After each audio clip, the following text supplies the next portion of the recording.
కేసినేని నాని టీడీపీని కంగారు పెడుతున్నారా? ఆయన హ్యాండిల్ చేయడం ఎలాగా అన్న టెన్షన్ పార్టీలో పెరుగుతోందా?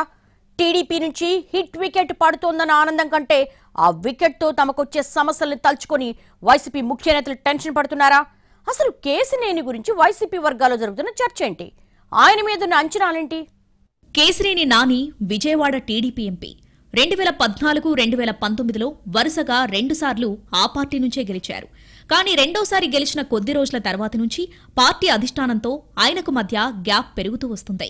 ప్రధానంగా అంతకుముందు ఎలా ఉన్నా పార్టీలో లోకేష్ ప్రాధాన్యం పెరిగాక ఆయనతో నానికి తేడా వచ్చిందన్నది ఇంటర్నల్ టాక్.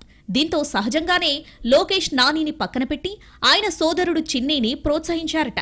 ఎంపీ సైతం ఎక్కడా తగ్గకుండా తన పరిధిలోని అసెంబ్లీ సెగ్మెంట్స్లో పార్టీ ఇన్ఛార్జీలకు పోటీగా గ్రూపుల్ని ఎంకరేజ్ చేశారు.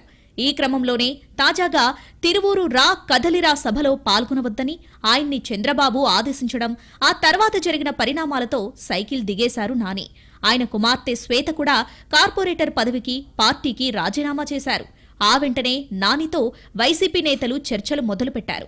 పెద్దగా టైం తీసుకోకుండానే వర్కౌట్ అయ్యాయి ఆ చర్చలు. బహుశా అంతకుముందు నుంచే టచ్లో ఉండటం వల్లే పని తేలికైందన్నది పొలిటికల్ సర్కిల్స్లో వినిపిస్తున్న మాట. ఒక అవగాహనకు వచ్చిన వెంటనే తాడేపల్లిలో ముఖ్యమంత్రి జగన్తో భేటీ అయ్యారు కేసినేని నాని. విజయవాడ వెస్ట్ ఎమ్మెల్యే వెలంపల్లి స్వయంగా డ్రైవ్ చేస్తూ కేసినేనిని క్యాంప్ ఆఫీస్కు తీసుకువచ్చారు. అయోధ్య రామిరెడ్డి, దేవినేని అవినాష్ వంటి ఇతర నేతలు కూడా ఈ కార్యక్రమంలో పాల్గొన్నారు. ఈ మొత్తం ఎపిసోడ్ను గమనిస్తే లోకల్గా నానికి ఉన్న రాజకీయ ప్రాధాన్యత అర్థమవుతుందన్నది పరిశీలకుల మాట. ఇంతవరకు విజయవాడ లోక్సభ స్థానంలో జెండా ఎగురవేయలేకపోయిన వైసీపీ నాని రాకను కీలకంగానే భావిస్తుందట. ఇక్కడ బలంగా ఉన్న కమ్మ సామాజిక వర్గం ఈక్వేషన్ కూడా నాని రాకతో ప్రభావితం చేయవచ్చన్నది వైసీపీ పెద్దల అంచనాగా చెబుతున్నారు. ఆయన్ని ముందు పెట్టి ఈసారి బెజవాడ లోక్సభ సీటులో పాగా వేయాలన్నది ఫ్యాన్ పార్టీ వ్యూహంగా ప్రచారం జరుగుతోంది. అంతవరకు బాగానే ఉన్నా ఇప్పుడు వైసీపీ వర్గాల్లో మరో రకమైన భయం పెరుగుతుందట. దాని గురించే పార్టీ వర్గాల్లో విస్తృత చర్చ జరుగుతుందని అంటున్నారు. పార్టీలోకి తీసుకున్నంత తేలిక ఆయన్ని హ్యాండిల్ చేయలేమేమోనన్న అనుమానం పెరుగుతుందట పార్టీ వర్గాల్లో. ఎంపీకున్న హై టెంపర్ నేచర్ అధిష్టానానికి తలనొప్పిగా మారవచ్చన్న చర్చ జరుగుతుందట వైసీపీ వర్గాల్లో. ఏదున్నా తొందరపడి మాట్లాడటం, బ్యాలెన్స్ లేనితనం వల్ల భవిష్యత్తులో ఇబ్బందులు తప్పవేమోనన్న భయాలే ఎక్కువగా ఉన్నాయట.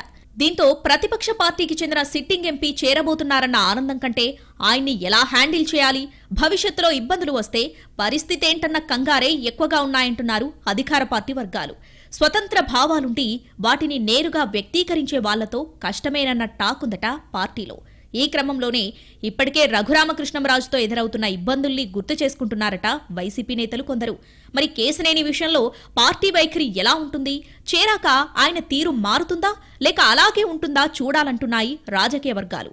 ప్రజారాజ్యం నుంచి బయటకు వచ్చేటప్పుడు చిరంజీవిని, టీడీపీని వదిలిపెట్టినప్పుడు చంద్రబాబును తిట్టినట్టే రేపు ఏదన్నా తేడా అయితే మన పరిస్థితి అంతేనా అని కూడా చర్చించుకుంటున్నాయట వైసీపీ వర్గాలు.